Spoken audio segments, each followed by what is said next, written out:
আমি তোরে ভালোবাসছিলাম, তুই কি সত্যি আমারে ভালোবাসছিলি? চুপ করে থাকিস না তারা। স্যার, একটাবার ওর মুখ থেকে আমি শুধু শুনতে চাই স্যার। এই তারা একটাবার বল।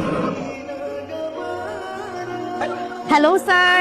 স্যার, এই যে আপনি সকাল সকাল এখানে বাজার করতে আসলেন, আপনি কি ফ্যামিলির জন্য বাজার করতে এসেছেন নাকি স্যার আপনার অন্য কোনো ব্যবসা? আপনি ওনাকে হাত তুলেন কেন? আপনি জানেন আমরা কে?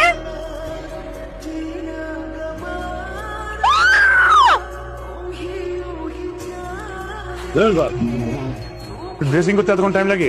মারামারি করার সময় মনে ছিল না? চুপচাপ শুয়ে থাকেন। কিসে? কি হয়েছে বুঝেন না? শুয়ে থাক। দে আমি করে দিই। সুই সুতা দে। এইভাবে সেলাই করে না, ইনফেকশন হয়ে যাবে। কেচি আন।